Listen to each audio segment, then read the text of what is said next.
Tenemos el orgullo, el placer de entrevistar hoy al profesor de historia Daniel Galazo. Bienvenido, Daniel. Muchas gracias, Martín. Un gusto estar contigo en esta mañana de Juan Domingo. Eh, Esta es una edición de vacaciones, porque yo no puedo tomarme vacaciones completas, si no sigo interesándome en los temas que me parece que les pueden interesar a todos ustedes. Eh, y esta entrevista, que empieza tarde, pero va a tener una hora, se refiere a las verdaderas motivaciones de la dictadura del proceso.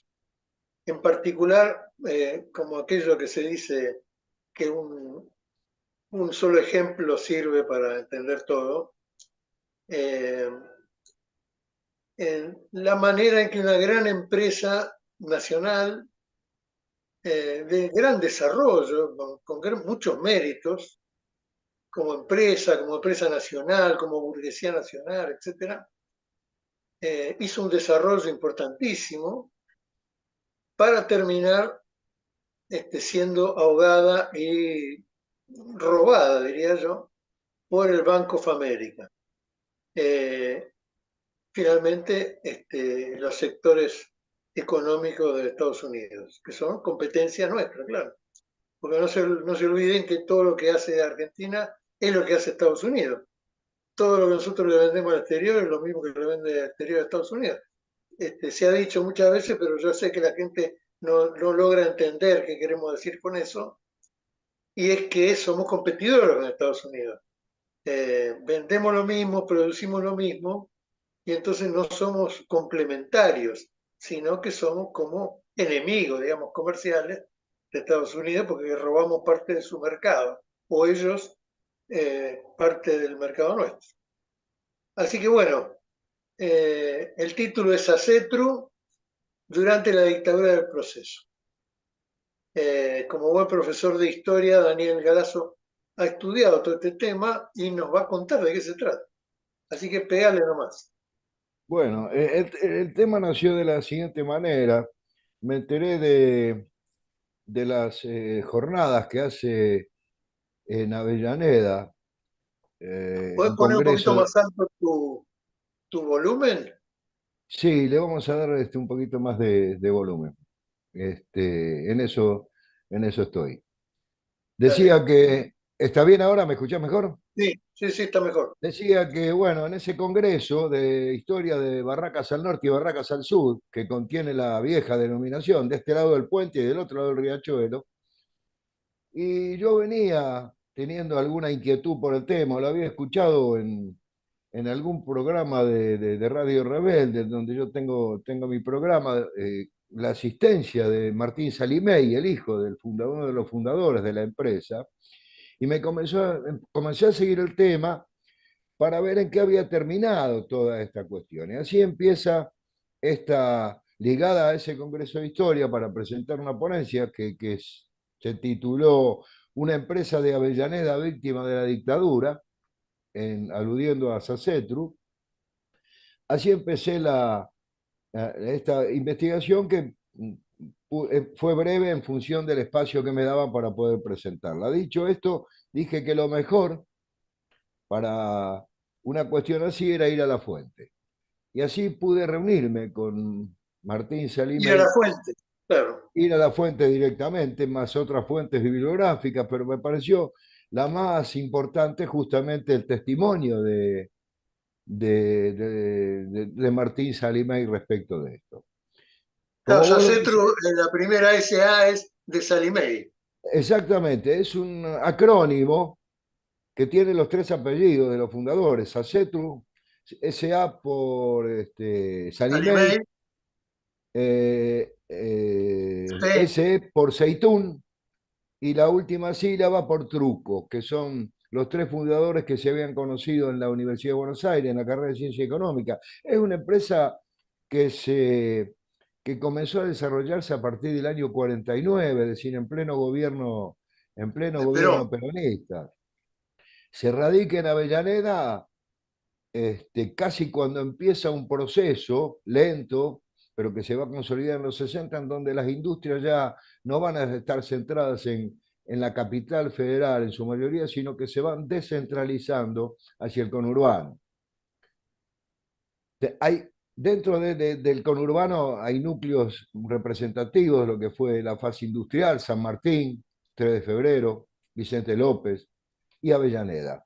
A pesar de que San Martín tuviese más cantidad de empleados en general en sus industrias textiles, metalúrgicas, químicas y demás, eh, sin embargo, la participación en el producto regional siempre fue mayor por parte de Avellaneda. Avellaneda tiene una larga historia, ¿no?, de tradición que ya viene del siglo XIX con aquellas graserías, ¿no?, el tema de los saladeros y demás, que después con la etapa agroexportadora se ata y cierra esta cuestión para poner al servicio de ese proceso agroexportador con tres núcleos que fueron el tema del riachuelo con las obras de mejora, el mercado central de frutos y el mercado central de frutos de Avellaneda, que comenzó a concentrar allí todos los productos de exportación.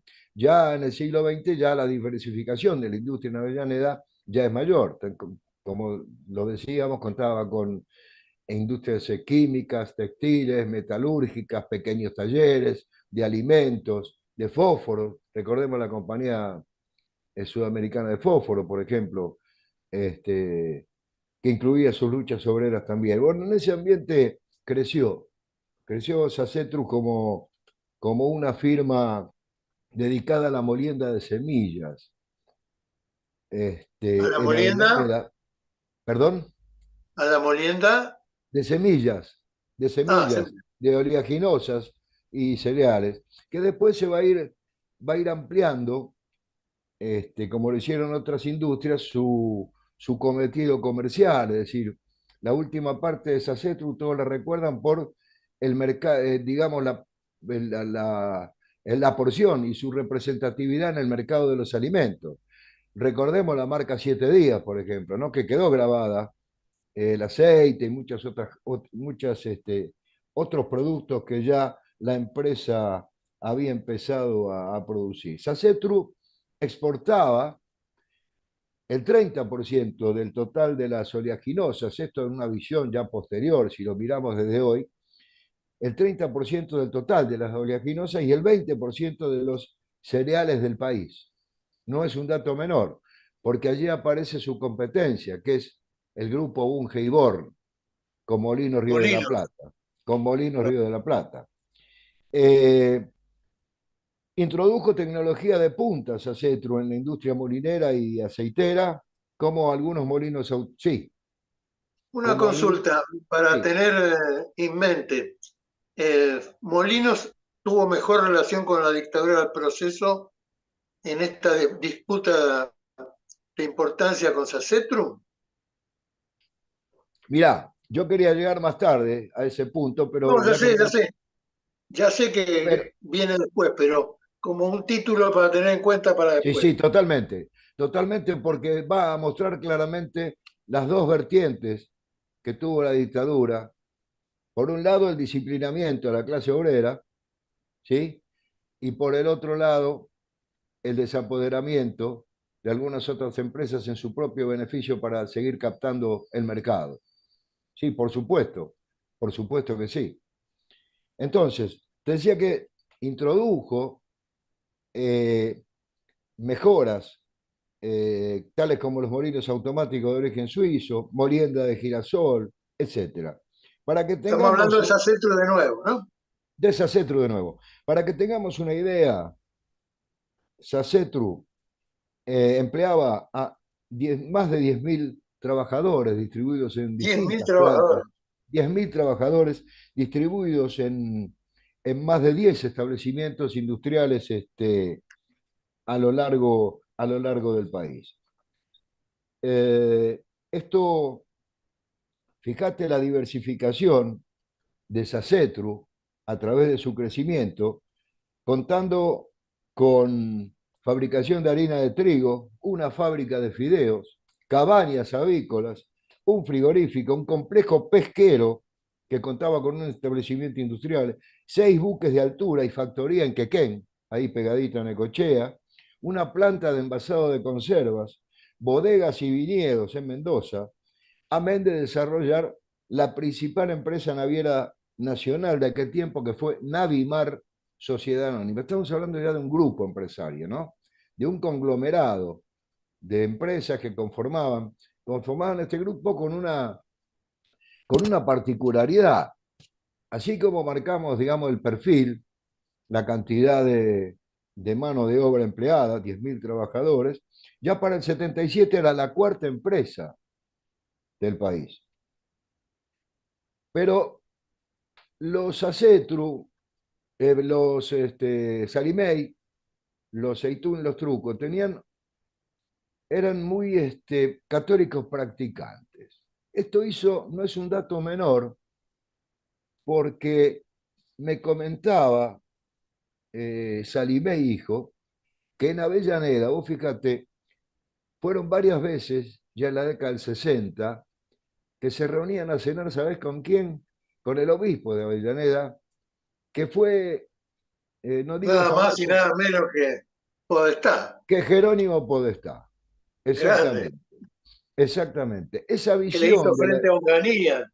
exactamente, esa visión de la economía, esa visión de la vida, si querés, tampoco lo vamos a hacer, vamos a romantizar esto, pero sí fue de esa manera. Este, Digo porque el empresario es siempre empresario, ¿no? Más allá de todo, y esto no es una crítica, pero ese rol puede ser cumplido de diferentes maneras. Bueno, Sacetru lo cumplió de diferente manera. ¿Por qué digo esto? Bueno, por la concepción de empresa que tenían. ¿Por qué una rara avis?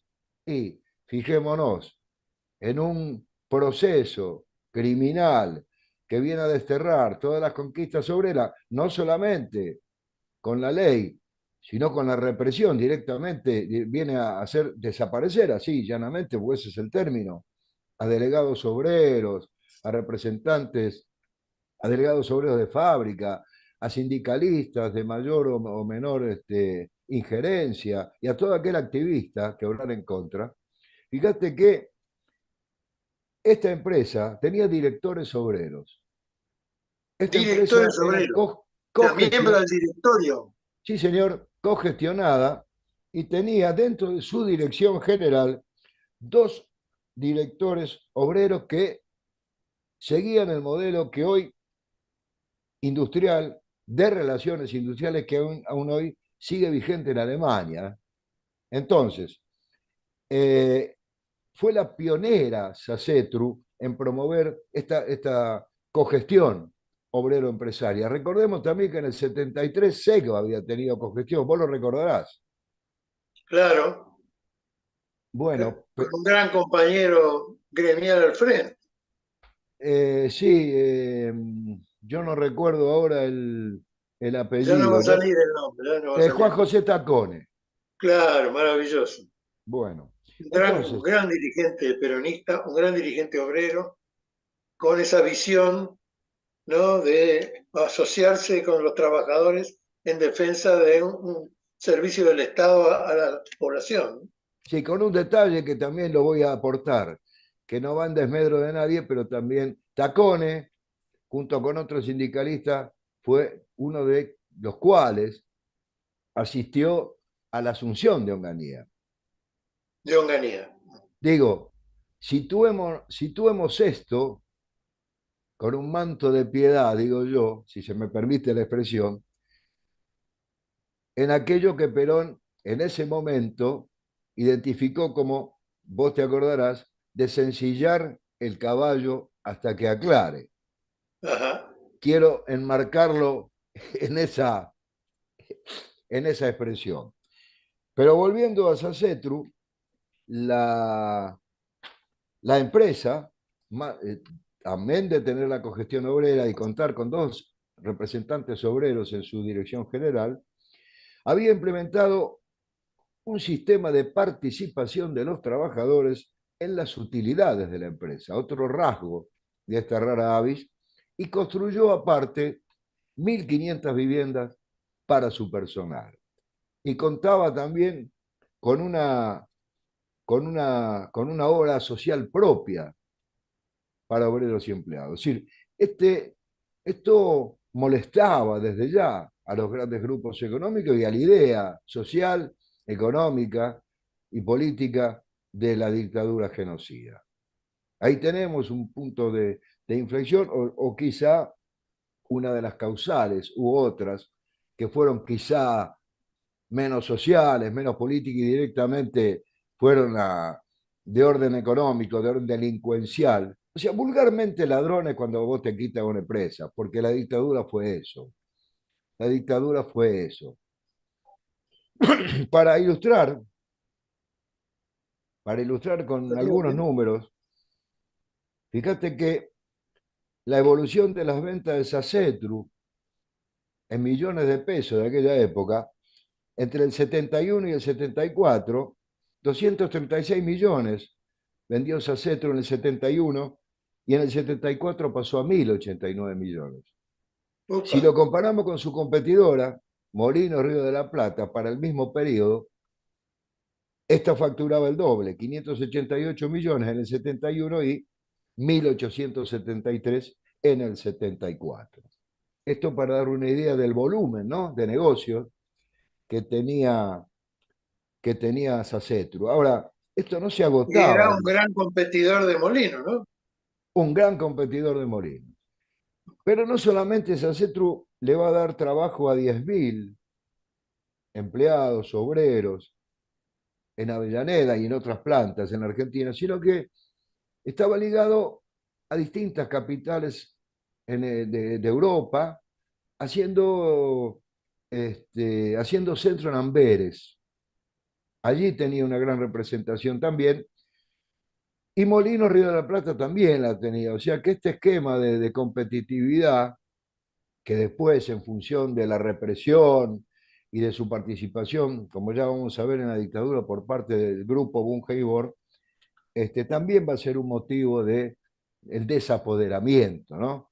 Digo, el desapoderamiento al servicio de los propios intereses del grupo Bungeibor y de recuperar ese mercado que en alimentos, sobre todo en fideos, en harina, en aceite, iba perdiendo en, en el ámbito de lo que es la región metropolitana de Buenos Aires o el AMBA, ¿no?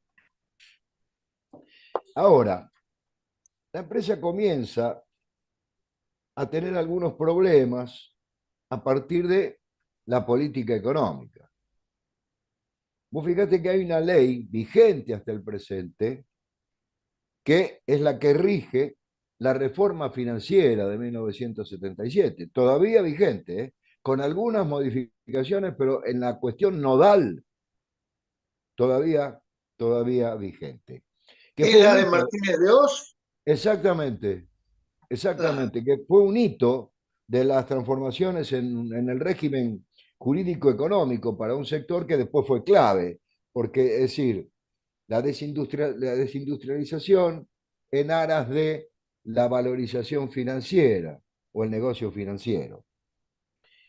Eh, pero la dictadura también mostraba algunas cuestiones, como lo marcan algunos autores, poco claras, es decir, hasta dónde fue un gobierno liberal, en tanto, si se toma en cuenta, por ejemplo, lo acontecido con la compañía Ítalo-Argentina de Electricidad. Raramente un régimen liberal puede estatizar. Sin embargo, la dictadura estatizó la compañía Ítalo-Argentina de Electricidad ligada a Martínez de Oz, porque Martínez de Oz estuvo en su directorio, y para salvarla financieramente, ¿qué se hizo? Se estatizó y el Estado cargó, amén de pagar un sobreprecio, cargó con todo el pasivo, ¿no? Esto quiere decir a las claras hacia dónde estuvo orientada la política y cuando hay negocio de por medio y los grupos económicos mandan, no hay liberalismo ni estatismo que valga, ¿no? Me parece. y además, claro, se estatizan las deudas, digamos, y se privatizan las ganancias. Exactamente, exactamente, exactamente. Ahora, Esta reforma del 77, que es la reforma financiera, introdujo un cambio sustantivo en el financiamiento de las actividades industriales porque liberó el control oficial de la tasa de interés. O sea, Cuando decimos 77, decimos la dictadura del proceso. la dictadura genocida del proceso militar, Bien. que liberó la tasa de interés, sobre todo al final de la gestión de Martínez de Oz.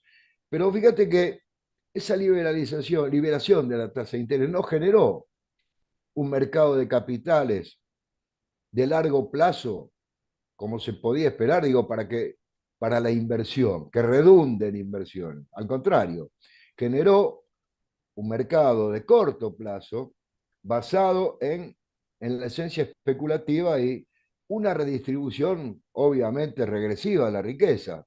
Si uno mira el devenir de la distribución del Producto Bruto Interno, va a tomar en cuenta que allí comienza esta debacle que hasta hoy no pudo ser equilibrada en los valores que tenía, por ejemplo, en el año 74. La distribución, ¿no? Es decir, cuánto el capital, cuánto el trabajo. De nuevo volvemos, cuando decimos 74, estamos hablando del gobierno de Perón. Estamos hablando del tercer gobierno de Juan Domingo Perón.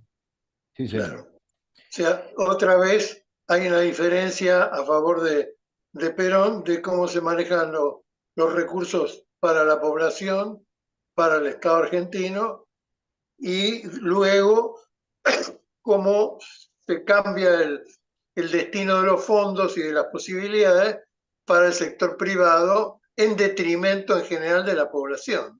Sí, sí, por supuesto. Ya el sector del capital empieza a tomar cada vez más vigencia en la distribución del PBI con porcentuales que van creciendo y la parte correspondiente a la renta del trabajo, esto es al salario, va Es la disminuyendo, ¿no? ganancia. Por supuesto. Eh, para que tengamos una idea cómo estas medidas golpearon a Sacetru, me parece necesario la descripción, citar la descripción que hace Jorge Salimey, hijo, Jorge Martín Salimey, cuando Escuchame explica, una cosa, sí, fíjate si tenés posibilidad de mejorar aún más el sonido o no. yo estoy al máximo. Ah, bueno, entonces está perfecto. Listo, seguí, seguí. Perdón. No, no, al contrario. Decía que me parece necesario recurrir al testimonio de Jorge Martín Salimey cuando para explicar esta debacle que proviene de la empresa después del marco económico, jurídico que empezó a regir, cuando expresa, dice, los parámetros del plan económico de apertura del comercio en realidad produjeron y esto lo dijo él, un acogotamiento, quiere decir un cuello de botella, de la vida diaria del empresariado nacional a través de sus endeudamientos. Ello derivó en que Sacetru, en diciembre del 79, también en plena dictadura militar, pasara a deber 500 millones de dólares. En esto tuvo que ver mucho la patria financiera o la plata dulce, o más concretamente la ley 21.526 de entidades financieras de marzo o abril de 1977, que citáramos, y la Sí, readecuación Martínez de Oz. Martínez de Oz, y la readecuación del plan económico de la famosa creación de la tablita cambiaria, que aseguraba un tipo de cambio a futuro desde mayo de 1978 y que Martínez de Oz llevó hasta febrero del 81. El aumento Sí, de la deuda. parecido a la tablita de ahora, que hay ahora, Sí, sí, sí, con que devaluaciones imita ese, pautadas, que imita ese proceso, sí. con devaluaciones pautadas. Con la Y vaca atada. exactamente, el aumento de la deuda externa, agrega Salim May, influyó en el incremento de la deuda de Sacetu. La ley de entidades financieras, de concepto muy libertino que reemplazó a la ley 18.510, dice Salimey, vino a autorizar a los bancos todo tipo de operaciones. Le retiró la responsabilidad y dio garantía del Banco Central por los depósitos realizados. Desde 1977 hasta 1980 se autorizaron 438 entidades financieras adicionales sin respaldo alguno. Ello O fijó, sea, pará. O sea, sí, por un lado, todos los nenes de mamá empezaron a armar financieras sin ningún respaldo, o sea que la gente que tomaba créditos o lo que fuere, o invertía dinero, quedaba desamparada frente a los resultados.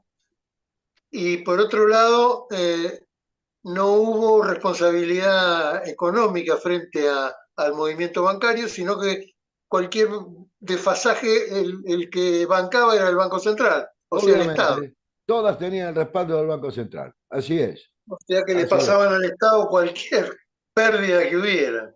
no tengas duda. Y las entidades Eh, financieras se lavaban las manos, digamos. Así es. Ello fijó la tasa de interés, culmina Jorge Salimey, y quienes tomaban dinero, o sea, las empresas, pagaban los intereses mensuales en dólares, y derivó en una transferencia de activos del sector productivo al financiero sin antecedentes en el país. Hasta ese momento, dice Salimey, febrero del 80, el endeudamiento de Sacetru no era por la intervención del gobierno en la empresa, sino por el plan económico del momento de tomar créditos en dólares al 7 u 8% mensual. Es Mirá vos, una parecido guasada. al 2% de mi ley ahora, ¿no? Con la tablita. Sí, pero 7% mensual es una barbaridad, es una atrocidad, es una cifra una monstruosa. locura. Eh, para todo En esa esto, época digamos, los préstamos internacionales eran como mucho el 3-4% anual. sí, yo te iba a decir el 2, pero sí, puede ser que hayan rondado en el 3 y el 4% anual, sí que era lo que se estilaba, ¿no? Eh, y ahora me parece que vamos a abordar la parte más tétrica de la cuestión y delincuencial expuesta a su máxima potencia por parte de quienes intervinieron, que vamos a dar los nombres, porque acá pasaron todos inadvertidos. Acá nadie se acuerda de los nombres que vamos a citar después. Vos sí, yo también, pero han pasado inadvertidos y no han rendido cuenta, que es otra de las cuestiones que han quedado pendientes. En el 73, Sacetru, el grupo Sacetru, había adquirido el Banco Internacional a través de Centuria Financiera, Sociedad Anónima, una sociedad del mismo grupo, que ya, como vimos, se había diversificado hasta en lo financiero, y se fusionó con el Banco de Boulogne, que ya era propiedad de Centuria, o sea que ya el grupo tenía este banco. Así el Banco Internacional se constituyó, como no podía ser de otra manera, en fuente propia de financiamiento de algunas empresas del grupo a través de otorgamiento de préstamos a las mismas.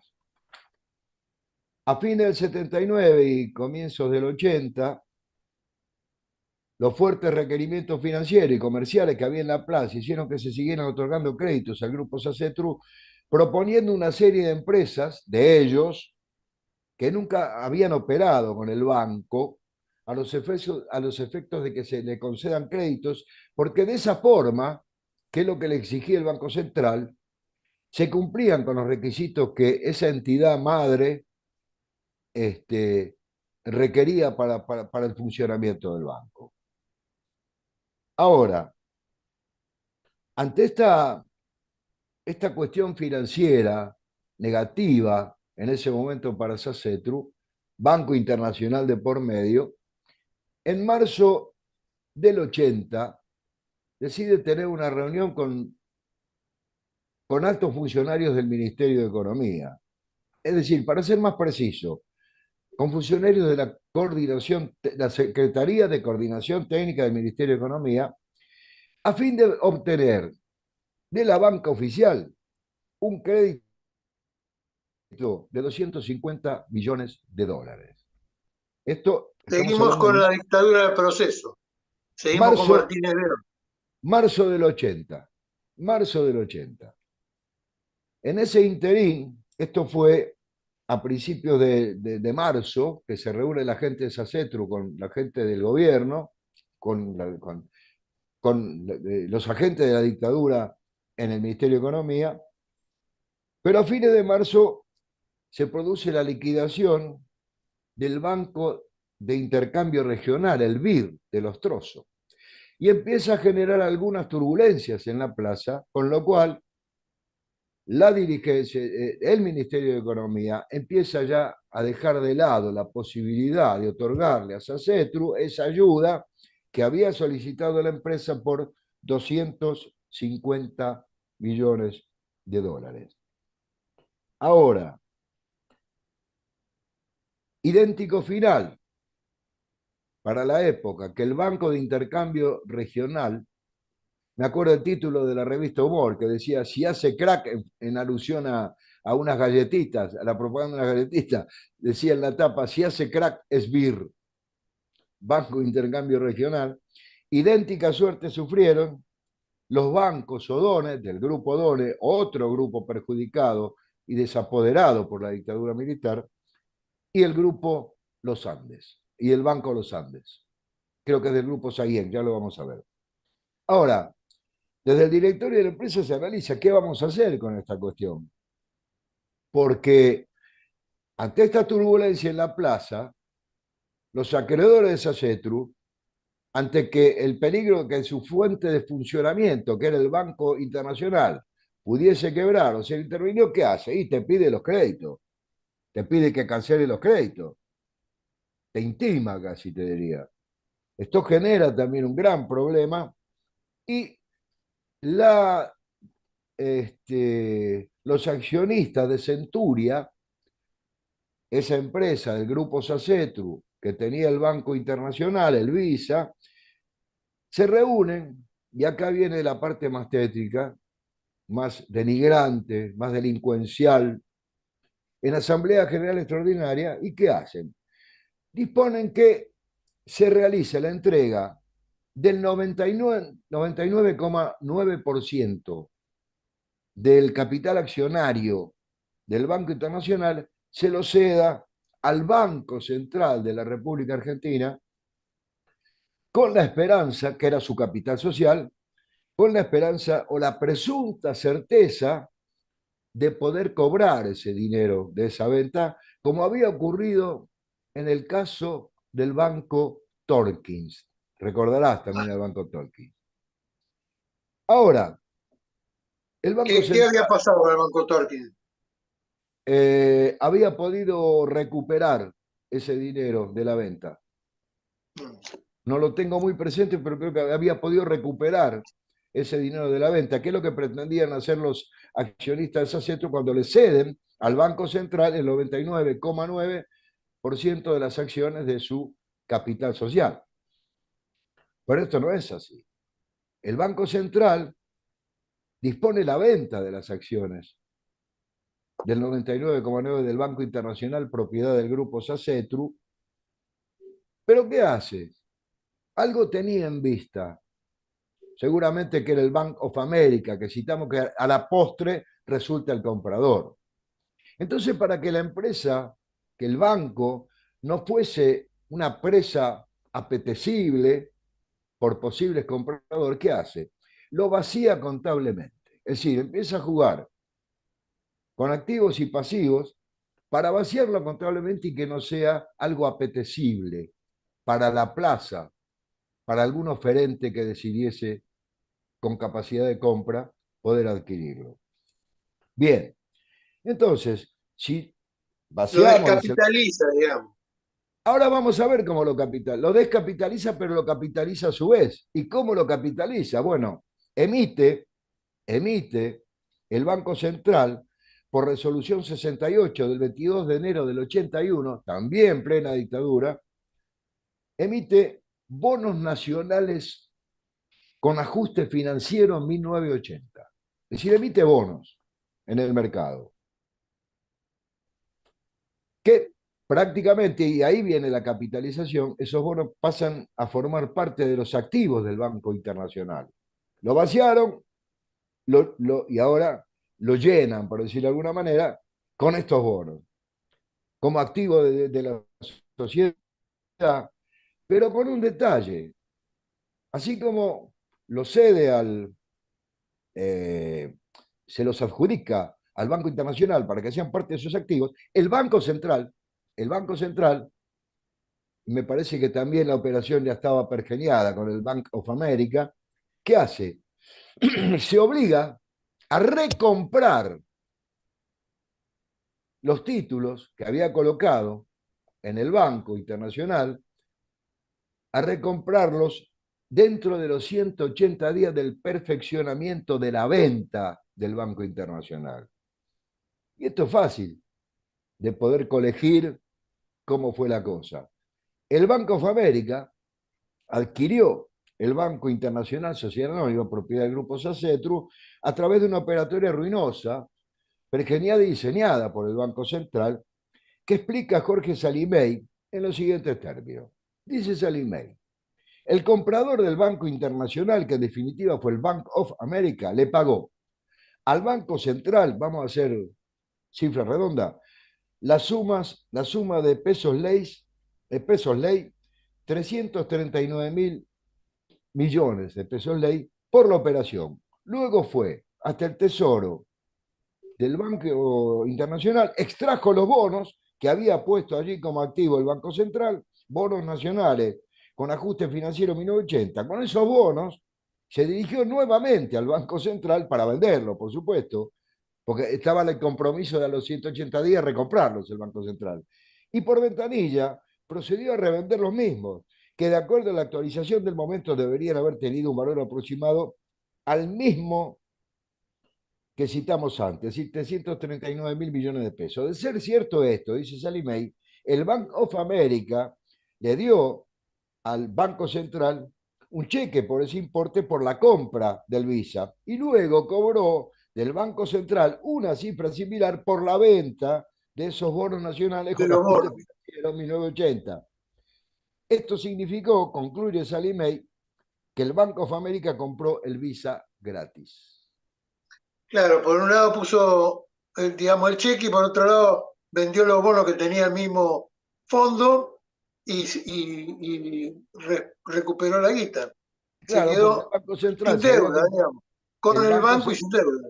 el Banco Central se había comprometido a recomprar cuando se, eh, cuando se produjese la venta, que yo creo que estaba todo pergeñado y a quién se lo iban a otorgar y todo, quién iba a ser el comprador, a de alguna manera devolverle esa guita con la Claro, o recompra. sea, ellos este, tenían dentro de su compra el precio de venta en acciones, en bonos. Sí, señor. O sea Una vez que, que compran en el banco, abren la caja, ven los bonos, los venden y con eso cubren la guita que habían sí, puesto. sí, los O sea, venden, les pero salió cero guita. por eso, los venden sabiendo lo que el Banco Central había fijado cuando emitió los bonos. Es decir, que se obligó a la recompra en 180 días de perfeccionada la venta. Estaba todo pergeniado esto. Estaba todo pergeniado.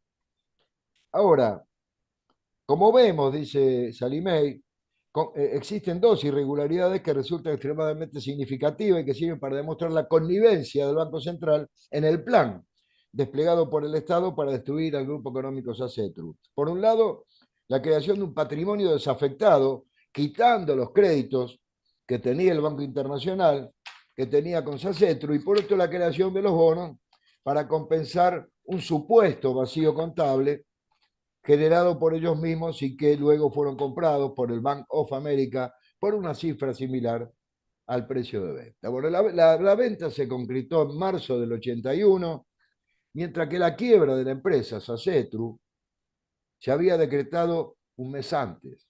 Vos fíjate, en 1980, en diciembre del 80, Sacetru se había presentado en concurso de acreedores por las dificultades financieras que tenía. A los efectos de agilizar el trámite, la justicia de la dictadura habilitó la feria judicial para esta cuestión para pedirle 17 veces la quiebra. 17 veces le pidió la quiebra. El banco, y yo coincido con Sallie Mae, era el botín que buscaban los dictadores. Esto es así. A nosotros nos detiene la Policía Federal de la División Bancos por subversión económica, regía una ley conocida como subversión económica, y todo el tema tuvo que ver con que ellos querían vender rápido el Banco Internacional antes de irse. Y sigue Salimey, para vender un activo de una empresa que está en quiebra, se necesita la autorización de un juez. Es decir, el juez interveniente en la quiebra es la que dispone de los activos que queden para ver eh, cómo se relacionan con el pago a los acreedores, ¿no? Pero ellos no la Claro, ¿cómo pidieron, responden a los acreedores? obviamente, pero ellos no la pidieron. Lo que pasa es que era una cifra extraordinaria de 150 millones de dólares que el juez hubiera pedido para que fuera para los acreedores. Porque de alguna manera, cuando vos vendés un activo, estando en convocatoria, ese producido va a cancelar la deuda. No lo hicieron. En definitiva, concluye Sallie Mae, el banco se vendió gratis con un artilugio contable, que ya lo hemos Se chorearon la guita. hecho en sí. Respecto de lo que vos hablabas del grupo Bunge y Born, Molinos, Río de la Plata, dice Sallie Mae, a través de la situación de fuerte y creciente competencia establecida entre el grupo Sacetru y el grupo Bunge y Born, con Molinos, Río de la Plata, lo cual, dice, molestaba, dice Sallie Mae, al grupo Bunge y Born aquí y en Europa, particularmente a través de la producción de aceite, fideos y harinas, que desplazó a Molinos del mercado en el área metropolitana de Buenos Aires, como ya lo habíamos anticipado. Ahora, vamos a la represión, el saqueo y los métodos utilizados. Hasta ahora vimos la operatoria financiera, si querés. Pero esto tuvo un respaldo en un marco mucho más general, marco represivo, que signó criminalmente a, toda, a todo el periodo 76-83. El plan represivo atravesó todos los estamentos, este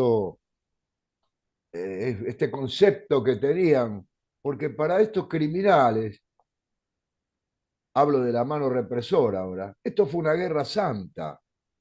La En el dictadura, sí. esto, entrecomillado, ¿no? En el sentido de liberar a la nación de aquello con el verso ya harto conocido de quienes pretendían alterar su modo de vida occidental y cristiano, una occidentalidad que queda, esto lo agrego yo, que queda desmentida en Malvinas. Esto queda claro, que para algunas cosas éramos Occidente y para otras no, sino ¿qué pasó con el Tratado Interamericano de Asistencia Recíproca ante la agresión de una potencia extracontinental? ¿Qué pasó? Nada, nada. Sí, sí, como tuvieron que elegir entre nosotros, que era lo que estaríamos dentro del TIAR. Y Inglaterra, se asociaron a Inglaterra inmediatamente, Como no podía contra ser, nosotros. como no podía ser de otra manera, que se aliara con su madre patria, ¿no? Los únicos que Este, estaban del lado nuestro eran los peruanos que mandaron aviones y gente de toda Latinoamérica que se ofrecieron a luchar en Malvinas. sí, sí, independientemente del sesgo político que rodeaba esta cuestión, ¿no? Desde ya. Uh-huh.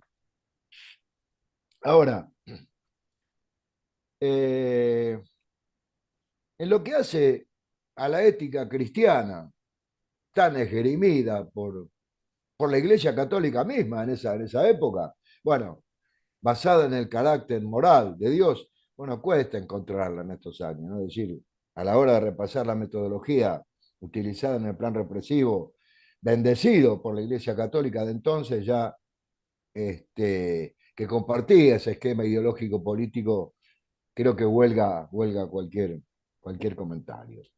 Y tal es así del disciplinamiento que hablábamos antes, que impuso la dictadura a la clase trabajadora y el desapoderamiento, corrieron en paralelo durante la dictadura.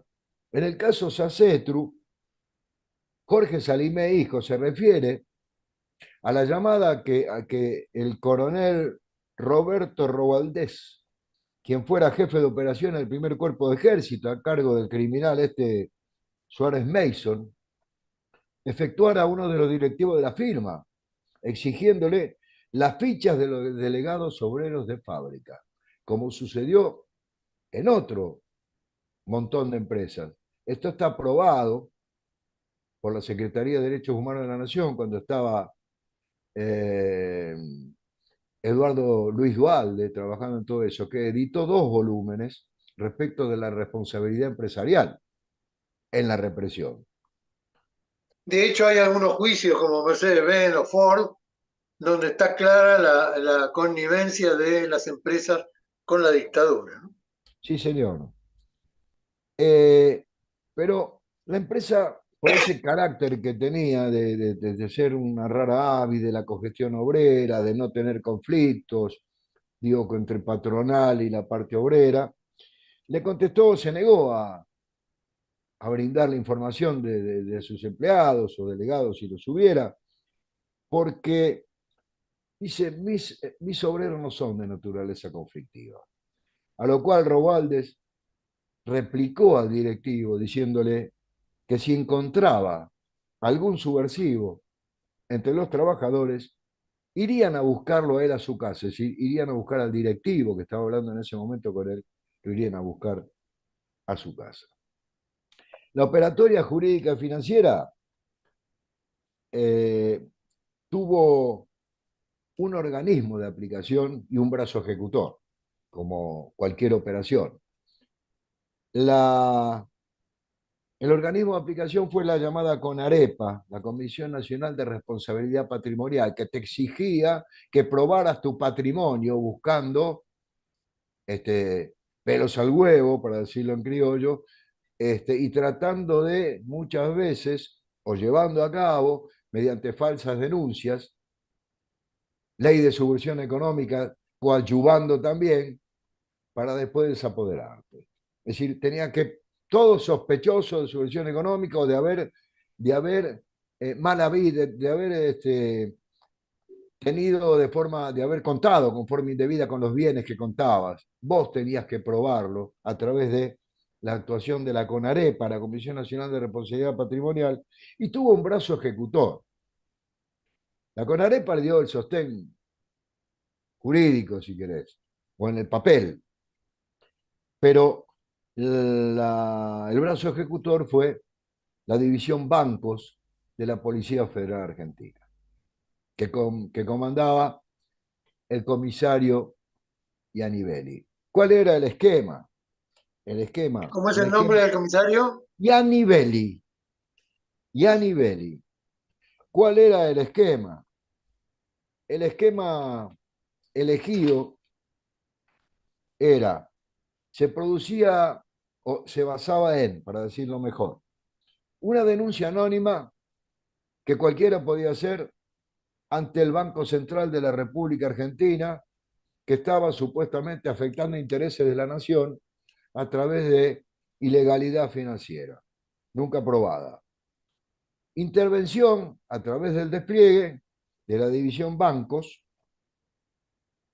que detenía, apretaba, maltrataba, digo, como acicates para después desapoderar y obtener firmas para desapoderar, en muchos de los casos, como el caso de los hermanos Yacarino en Avellaneda. Acá con Sacetru fue un poquito más trabajosa la cuestión, habiendo un banco de por medio, pero habiendo bienes directos, con escritura, de dominio y demás, la cosa era mucho más, valga la redundancia, más conducente, más directa. Este comisario Gianibeli, recordemos, quién era el ministro del Interior, porque la Policía Federal Argentina dependía del Ministerio del Interior. No era otro que Albano Arguindegui, ¿no? El ministro del Interior. Y los beneficiarios, porque alguien se tuvo por beneficiario, y algunos se conocieron. de toda esta política de desapoderamiento, de terror económico, así lo llama el fiscal que falleció, el fiscal Delgado, en uno de sus trabajos. Beneficiarios fueron oficiales de las Fuerzas Armadas, funcionarios ministeriales de cierto rango y otros civiles, caso Bungeibor, agrego yo, que solventaban el aparato represivo. Porque hubo también quien solventó el aparato represivo por afuera, no solamente con los dineros públicos. Y yo me pregunto, te pregunto a vos, la investigación que hizo esta chica, no recuerdo ahora, que ahora, por el tema de cuando fueron a ver a los genocidas, a Ezeiza o a Marcos Paz, con el botín de Villarroel, la... No, no, no, con el botín de la dictadura, una de las nuestras que investigó. Eh, ahí Vicángaro, ahí está, ahí está. la Yo digo, historiadora. exactamente, yo digo, estos dineros habrán formado parte de lo mismo, de lo que estamos hablando, desapoderamiento de bancos, de empresas, no lo sabemos, no lo sabemos. Porque hasta ahora, de lo que se cuenta es de lo sucedido en la ESMA, con el pañol que se había creado, el desapoderamiento de bienes y demás. Pero, ¿qué pasó con estas cuestiones? No, no, no se pudo resolver. Yo no sé si no han conformado, no forman parte de estas cuestiones depositadas en paraísos fiscales, de las cuales se vienen valiendo estos criminales hace más de 40 años, ¿no? Eso no lo puedo aseverar, pero es para pensarlo y es para Bueno, investigarlo. y Vicángaro dice que los sobrevivientes de la dictadura, es decir, los miembros de la dictadura que están detenidos, lograron reunir 80 millones de dólares Exactamente. a través de distintas operaciones como vender las casas de los desaparecidos, quedarse con los fondos de sus cuentas bancarias, la venta de sus coches. Hubo una época que yo recuerdo que hubo una casa de artículos para el hogar de la zona sur del conurbano que se hizo famosa porque vendía televisores en cuotas usados, que obviamente eran los televisores que se habían robado a las casas de los compañeros Sí, que sí, fueron desaparecidos. así es. Sí, sí, sí, sí. Por eso, pero yo digo hasta dónde,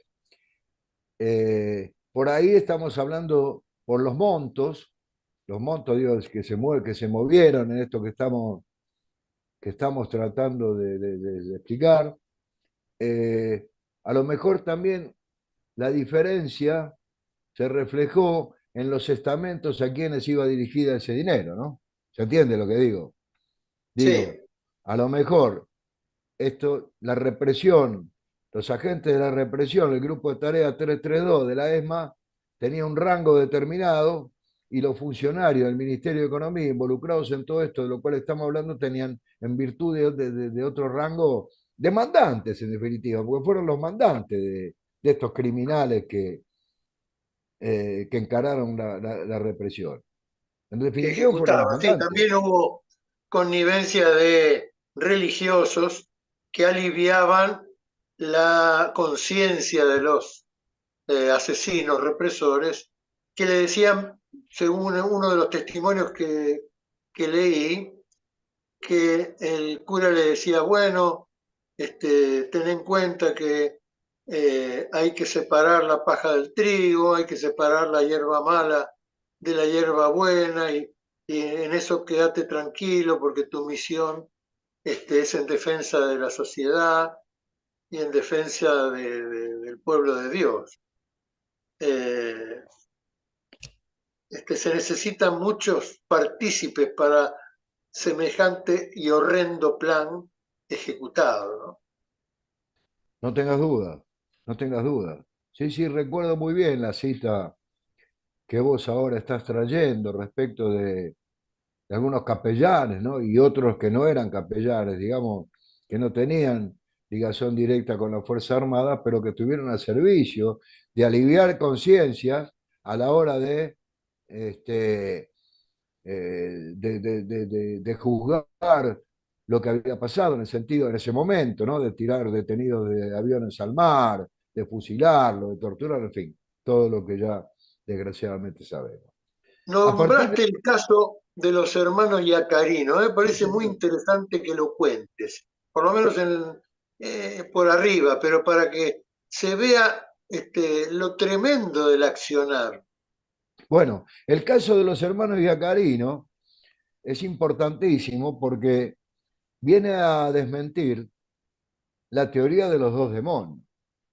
Los hermanos Iacarino provenían de una familia inmigrante, católicos practicantes, muy católicos practicantes, sin ideología política alguna, por lo menos conocida, no militaban ni en el socialismo, ni en el peronismo, ni en la vanguardia, no militaban en nada. Pero vos fíjate que acá fíjate que qué cosa paradigmática, ahora vas a ver. Eh, Tenían cierta sensibilidad social, quizá, y ahí los ligo con el pensamiento de los Salimei respecto Eh, de su posición como católico. sí, son empresarios, pongamos el título primero. Los Yacarinos eran empresarios. Sí, sí, sí, por supuesto. Devinieron en empresario, porque en realidad uno de ellos, no sé si Carlos o Alejandro, ahora no lo recuerdo, fue el que empieza a pergeñar ya en dictadura, o antes de la dictadura, pero después continúan con ese pensamiento, un plan económico expansivo general. ¿De qué trataba el plan económico expansivo general? Bueno, vamos a hacerla resumida. Trataba de eliminar intermediarios, es decir, establecer plantas de producción en diferentes puntos del país respecto de productos esenciales, leche, carne y demás, que se pudieran vender en ferias populares y que esas ferias populares respetaran al consumidor en su fase higiénica, en su fase de presentación, en su fase estética, porque no había ningún derecho, decían ellos, que lo que sería de un shopping tenga un tratamiento determinado a la hora de verlo y entrar y que una feria municipal tuviese otro. Es decir, esto casi lo consideraban como una discriminación al ciudadano común. Bueno, ¿a quién le llevan el plan los yacarinos? ¿Sabes a quién se lo llevan? Al doctor Alejandro Show, casi dueño o director del Banco Torquis. Show, un tipo del establishment, obviamente que no los atiende, porque ¿quiénes son? Un pibe de 18, 19, ¿qué quiere? Hasta que un día le llama la atención y lo manda a llamar. Y a Cari no le explica el plan, este plan económico expansivo general. Entonces, el doctor Show le dice, pero ustedes, para llevar adelante esto que están diciendo, dice, se van a, digamos, se van a hacer van a poner una bomba en el mercado porque con esta idea, pero la única manera que ustedes lo pueden hacer, le dice Show, es contactándose con los gremios, porque son los que tienen la masa de trabajadores para organizar todo esto. Los Efectivamente, gremios. exactamente. Se lo dice Alejandro Show. Y efectivamente los yacarinos se ponen en contacto, empiezan a pergeñar este plan, empiezan a eliminar intermediarios, tienen plantas en Santa Fe, plantas lácteas y en otros lugares del país donde van eliminando intermediarios y de buenas a primeras, tenían campo en Santiago del Estero también, con el tema de la madera, el tema de ganado, todo en función de abaratar costos, eliminar intermediarios, traerlos a ferias populares. Ese era el sentido de lo social, de la economía, el sesgo social que ellos que pensaban que debía tener la economía popular. A partir de ahí son detenidos en Santiago del Estero sin saber cómo. Sin saber cómo son detenidos por la dictadura militar. Y a partir de allí los tres son detenidos y pasan por más de 5 o 6 campos de concentración, entre ellos el infierno de Avellaneda, es donde estaba la Brigada de Investigaciones de Lanús, con sede en Avellaneda, donde tenía su sede el criminal Echecolatz. Bueno, allí son desapoderados de todos sus activos. Los hermanos Iacarinos son desapoderados de todos sus activos.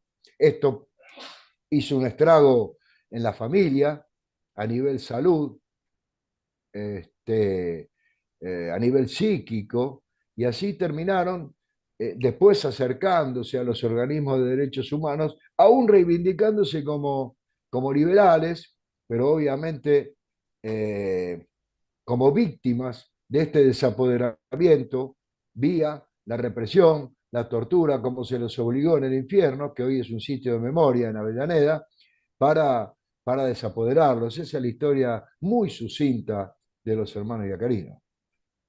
Habían hecho una cosa de representación obrera en el directorio o algo así, ¿no?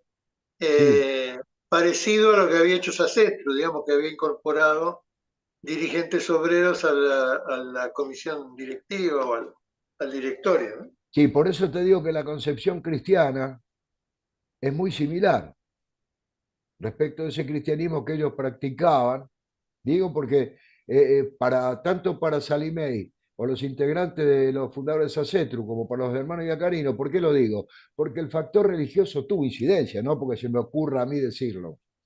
Su propia práctica religiosa llevó a a esa cuestión de concebir estos emprendimientos comerciales e industriales de esa manera. También dos raras avis, y por eso justamente fueron desapoderados. Con lo cual esto viene a, a confirmar virtuales ladrones. Virtuales ladrones, no se lo puede calificar de otra manera a los miembros de la dictadura. Virtuales ladrones mentirosos que venían en aras de liberar a la patria del sucio trapo rojo. Bueno, esto ya quedó, creo que quedó expuesto desde hace mucho tiempo, ¿no? Es decir, virtuales ladrones y criminales torturadores y violadores. No hay otro calificativo. No hay nada, ninguna justificación ético-moral detrás de estas cuestiones. Ni la puede haber. Pero bueno, volviendo a Sacetru, a partir del 79, el despojo de empresas en la dictadura empezó a tornarse más, tomó un acelerado impulso. Cayeron con todo el peso que les daba el andamiaje jurídico de entonces. Sacetru, el grupo Done, Banco Done, el grupo Greco, Banco Los Andes, y Trozo, del BIR, del Banco de Intercambio Regional, que concentraban el 25% de las operaciones financieras, a quienes se les repartió, para decirlo de alguna manera, la figura de administración fraudulenta y subversión económica. Ahora, es raro que un banquero subvierta económicamente un sistema, ¿no? Digo, casi un Sí, oxímoron es. Es casi un oxímoron, pero bueno, muy es, tirado los pelos, ¿no? sí, sí, yo te diría que casi imposible. Porque Eh, en esa línea podrían ser todos los bancos como tales que harían eso, cualquiera. sí, sí, sí. Eh, la misma suerte corrieron Reinaldo de Franco Fantín, de la Casa Murillo, y Bulón de Sociedad Anónima, Eduardo Sayeg, del Banco Latinoamericano, Federico y Miguel Guten, del Grupo Textil Sideco, y el Grupo Chaván. Vos fíjate, el Grupo Chaván, en este caso, otro grupo industrial, que es perseguido porque es el vector, según los milicos, que conducía a un botín especialmente buscado por la dictadura, especialmente buscado, el patrimonio de la familia Greiber, que tenía relación con Chaván y al que la dictadura vinculaba con la organización Montonera. No nos Que olvidemos que eran también, finalmente los dueños de papel prensa. claro, ¿Qué es lo que querían los militares? Quedarse con la empresa de papel prensa, bueno, vos fíjate en función del que este grupo botín, Clarín, digamos. sí, Pero y esta de la cuestión de la nación. organización Montoneros, amén de la persecución, porque eh, la dictadura, lo sabés bien, respondió a la historia. La Armada se encargó de perseguir al peronismo, el ejército se encargó de perseguir a la izquierda, como Ler, por ejemplo, y la Fuerza Aérea anduvo por ahí. Pero también fue la menor participante, pero participante al fin de la represión. Esto no le quita ninguna, su porcentualidad menor no le quita lo Su trascendente responsabilidad. y horroroso, claro, de su responsabilidad.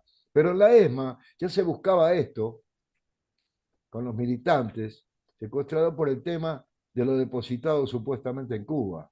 O sea que el botín, supuestamente, entre comillas, de ellos, de la suma proveniente del secuestro de Bor, fue una obsesión para los dictadores. Por la guita, no hablamos de otra cosa, ¿no? Hablamos de la suma, de quedarse con esa suma. Eh, la,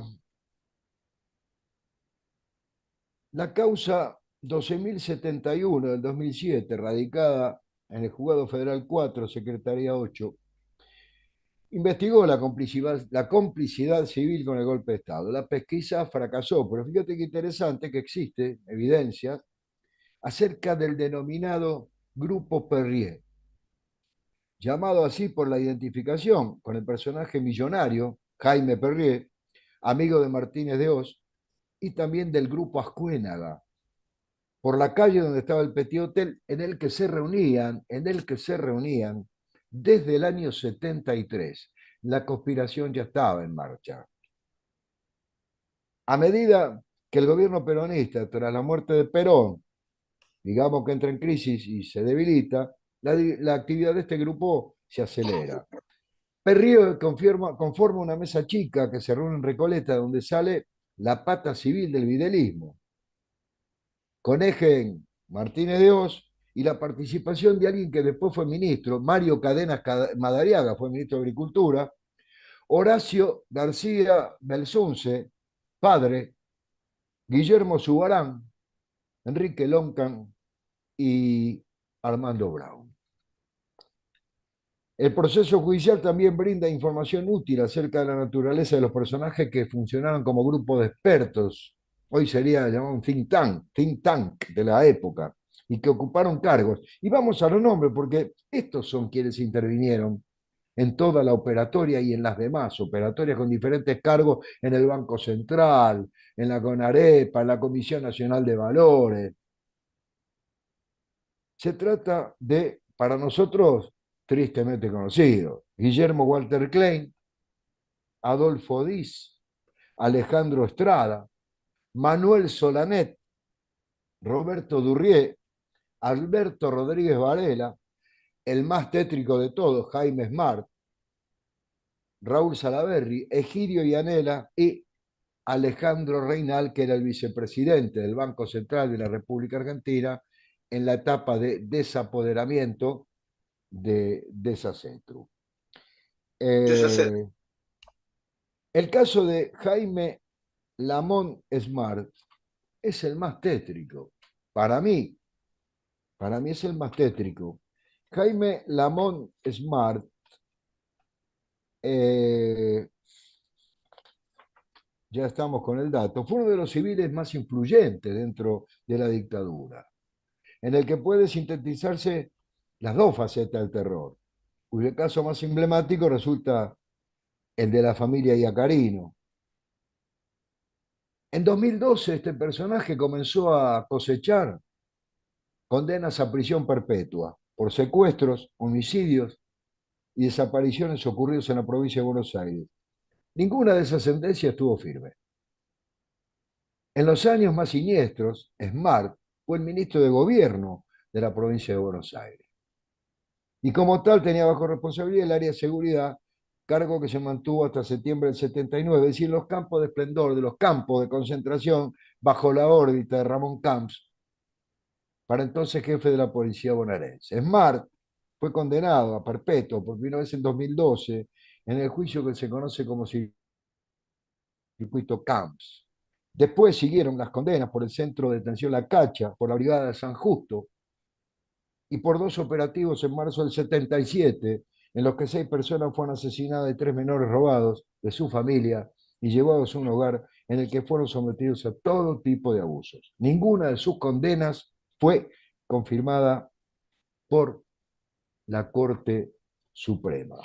Respecto del grupo Bunge y Born, que vos me hiciste la pregunta y la relación con la dictadura, obviamente, con, más que beneficiario, fíjate que se pueden observar en él las dos facetas, la represiva y la económica. La primera, a través de aportar información a las fuerzas represivas, como decías vos, para secuestrar y o desaparecer trabajadores, llevar a cabo operativos dentro de la fábrica, entregar información privada de los trabajadores a las fuerzas represivas y a la participación de oficiales de Fuerzas Armadas de Seguridad en cargos directivos. De los 27 trabajadores de Molinos Río de la Plata, víctimas de la represión ilegal entre empleados y obreros de la empresa, 21 de ellos permanecen desaparecidos. 4 asesinados y una víctima de apropiación. La segunda, el beneficio económico, logrando el desplazamiento de SACETRU como competidora en el mercado de la alimentación y de productos primarios, principalmente cereales, rubro, el de los cereales, en que la empresa trepó a más del 25% de las exportaciones. Hay una causa que sigue todavía, inspirada por el Ministerio Público Fiscal, respecto del tema SACETRU, que pretende lograr calificar como crimen de lesa humanidad, incluirlo, este accionar, en tanto víctimas de, del aparato represivo.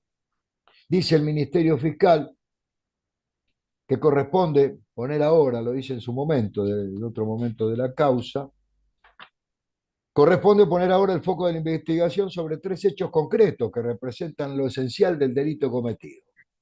El primero de ellos corresponde a la firma, mediante intimidación, de la cesión de todas las acciones del Grupo SACETRU a favor de un fideicomiso comandado por Roberto Bullrich y Alejandro Reinal, del Club de Bancos, es decir, del Club de los Acreedores de SACETRU, que fuera suscrito en contra de la voluntad de los firmantes, tanto por Salimey como por los demás directivos de SACETRU, el día 28 de abril de 1980 a las 16:30 horas en el Ministerio de Economía. El segundo hecho corresponde a las detenciones ilegales practicadas en el marco de la causa penal 3824, seguida contra Seitún, Juan Ángel y otros, mientras que el tercer hecho corresponde a la venta ilegítima del Banco Internacional al Bank of America Financial Corporation por la suma aproximada de 150 millones de dólares. Resta decir, por las imputaciones que recibieron en el ámbito de la dictadura, que todos los imputados y procesados vinculados a esta cuestión de SACETRU en la causa que estamos citando, todos fueron sobreseídos plenamente con el advenimiento de la democracia. Hasta aquí lo sucedido sucintamente con Repetí la frase SACETRU. final. Que todos aquellos involucrados en las causas que se formaron fueron sobreseídos durante la democracia. Y me quedo con la frase final con la cual cerró su conversación conmigo Jorge Salimey. Hijo, no pido ninguna reparación económica, al menos estoy vivo, otros no, pero la historia de SACETRU fue un magnicidio industrial. No puede cerrarse sin culpables. Un magnicidio Sí, sí, industrial. un magnicidio industrial. No tengo dudas de esto. Creo que no quedan dudas al respecto, por más que esto todavía no esté resuelto, digo, a nivel judicial. Se sigue bregando porque esto pueda ser calificado como de lesa humanidad, así debería ser. Este, pero bueno, muestra a las claras el verdadero cometido de la dictadura militar, ¿no? Muestra el Sí, con el verdadero. final ese del Banco of America, a quién se quería beneficiar finalmente, o de quiénes eran instrumentos, ¿no? Eh, Te agradezco mucho, Daniel, este testimonio. Te felicito por la investigación, Muchas que gracias. fue un trabajo arduo, muy meritorio. Yo creo que los países, la conciencia de las poblaciones necesitan revisar los hechos que, que horrorizan a la vida de la gente común, eh, a la gente que vive de su trabajo, que estudia para mejorar su condición, de que se aúna para formar una comunidad, que disfruta de su cultura, como la del fútbol, como la de Diego, como del atletismo, como lo de todo lo que significa la medicina gratuita, la universidad gratuita, la posibilidad de realizarse. Creo que estos episodios terribles para la conciencia nacional, terribles para la humanidad, como ya ha sido claramente los sucesos de Auschwitz y otros lugares en otras culturas, pero que con el mismo resultado, es necesario que todo el mundo se entere, porque si no la gente cree en los eslogans que le venden, sin conocer los hechos, ni las consecuencias, ni los protagonismos de tal horror, digamos. Como si todo estuviera compensado, una cosa por la otra, como poner a las víctimas como responsables o como Como generadores de victimarios. victimarios, claro. Y cada cosa debe tener su lugar para la conciencia nacional y para la conciencia humana también, porque claramente estos hechos como los de Auschwitz, como los de tantos otros lugares donde la gente ha sido tomada como mercadería, pensemos todas las acciones inglesas, portuguesas, de captura y venta de personas de color en su momento, o de tantos otros lugares y acciones tan terribles para la humanidad. Argentina también ha tenido su capítulo y esto que vos contaste, que es horroroso y ofende a la moral argentina, que nos han inculcado los padres y los abuelos, este, y la historia, digamos, de los Belgrano, los San Martín, los Moreno, los Artigas, ¿no? Tantos Dorrego, tantos maravillosos personajes de nuestra historia, de la formación de nuestra cultura, ¿no? Los Tupac Amaru, podemos agregar, este, tengan su lugar en la construcción del futuro, ¿no?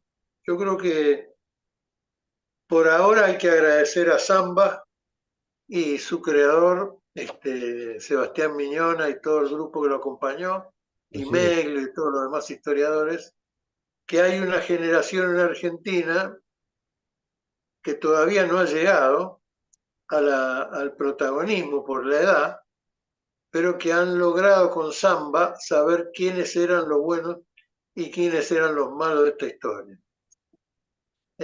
Así que bueno, te agradezco mucho, Daniel. Ah, Tuvimos algunos problemas técnicos al principio, que se demoró el sí, ingreso, señor. pero lo hemos salteado, así lo hemos resuelto. Por Así que suerte. ha sido exitoso.